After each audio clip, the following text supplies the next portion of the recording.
India নেদারল্যান্ডের ম্যাচে Indian batting order কিন্তু ভালো রকম স্ট্রাগল করে। তো আগের ম্যাচগুলোতে আমরা দেখেছি যে অভিষেক শর্মা সেরকম রান পাচ্ছে না, সেটা কিন্তু কন্টিনিউ হচ্ছে। মোটামুটি এবারেও অভিষেক শর্মা কিন্তু টাকেই আউট হল। ঈশান কিষান ভালো খেলছিল, কিন্তু একটা আনফর্চুনেট লেট ডাউন হয়ে যায়। তারপর সূর্যকুমার যাদব এবং আমাদের তিলক বর্মা তারা কিন্তু ভালো রকম ইনিংসটাকে ধরে নিয়ে এগোচ্ছিল, কিন্তু তারা প্রত্যেকেই কিন্তু স্পিনের এগেনস্টে স্ট্রাগল করছে। ইভেন ফাস্ট বলাররা তারা কিন্তু মানে স্লোয়ার ডালছিল, স্লোয়ার বল করছিল, সেটা তাদের কিন্তু প্রবলেম হচ্ছিল খেলতে।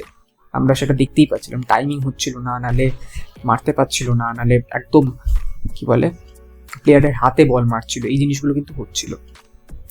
তো তিলক আউট হওয়ার পর দুবে আসে। দুবে কিন্তু এসে সূর্যার সাথে একটা ভালো রকম একটা ইনিংস বিল্ড আপ করে। সেখানে কিন্তু একটা টাইমে সূর্যকুমার 6 মারে। তারপর দুবে এসেই কিন্তু একটা ওভারে 21 রান করে, আর সেটাই একটা গেম চেঞ্জিং ওভার ছিল। কারণ একটা সময় মনে হচ্ছিল ইন্ডিয়া 160-70 করবে, এবং সেই রানটাকে 193-তে নিয়ে যাওয়াটা কিন্তু এই ইনিংসটারই একটা ক্রেডিট আমি বলবো। তো তারপর সূর্যকুমার আউট হয়ে যাওয়ার পর হার্দিক আর দুবে দুজনে মিলে তারপর খেলতে শুরু করে, এবং তারা মোটামুটি একটা ভালো পার্টনারশিপ বিল্ড করে। তার জন্যই স্কোরটা কিন্তু এতটা বড় হয়ে দাঁড়ায়। ব্যাটিং নিয়ে আর কিছু বিশেষ বলার নেই। এবার আমি বোলিংয়ে চলে আসি। বোলিংয়ে কিন্তু বরুণ চক্রবর্তী আর ওয়াশিংটন সুন্দর স্পিন হিসাবে তাদেরকে খেলানো হয়েছে, এবং অর্শদীপকে ব্যাক করানো হয়েছে। বরুণ চক্রবর্তী যেরকম বল করে থাকে ভালোই বল করেছে, উইকেটও নিয়েছে, একটা ওভারে 2খানা উইকেট নিয়েছে, একটা হ্যাটট্রিকের চান্সও ছিল। যাই হোক, কিন্তু ওয়াশিংটন সুন্দর কিন্তু এতদিন পর ইন্ডিয়ান টিমে এলো, এসে কিন্তু সেরকম পারফর্ম করতে পারলো না, সেটা আমরা দেখতে পারলাম। তো এই খেলাটা নিয়ে বিশেষ কিছু বলার নেই, কিন্তু একটা জিনিসই পারসিস্ট করছে, সেটা হচ্ছে ইন্ডিয়ান ব্যাটিং। আমার মনে হচ্ছে যে এই যে অফ স্পিনারদের খেলানোটা, আগের ম্যাচও পাকিস্তানের ম্যাচটাতেও দেখলাম যে তারা ফার্স্টেই স্পিন অ্যাটাক দিয়ে শুরু করছে, যেটা সাধারণ ক্ষেত্রে এখন টি-20 যুগে কিন্তু হয় না।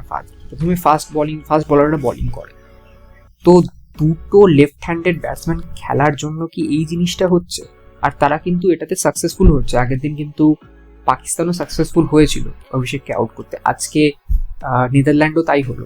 এবং তারপর ঈশান কিষানও কিন্তু সেম ভাবে আউট হলো। তাদের একটা বলার দত্ত বলে, সে কিন্তু খুবই দারুণ বল করেছে। একটা ফেজ, একটা পাওয়ার প্লেতে 3টে ওভার করেছে, এবং ভালো রকম ইকোনমিতে, ঠিক আছে। তো ইন্ডিয়া কিন্তু স্পিনের এগেনস্টে কিন্তু স্ট্রাগল করছে। তো এই জিনিসগুলো যদি ইন্ডিয়া ভেবে দেখে, ইন্ডিয়া এগুলো নিয়ে নিশ্চয়ই চিন্তা করবে। আশা করছি সুপার হিটে গিয়ে আমরা এই জিনিসগুলো দেখতে পাবো। এই স্ট্রাগলটা যেটা হচ্ছে স্পিনের এগেনস্টে ইন্ডিয়ান কন্ডিশনে, এই জিনিসটা আমরা আশা করছি দেখতে পাবো না। তো ভিডিওটা এখানেই শেষ হচ্ছে। ভিডিওটা ভালো লেগে থাকলে অবশ্যই লাইক, শেয়ার, সাবস্ক্রাইব করবেন, আর কমেন্ট করতে ভুলবেন না।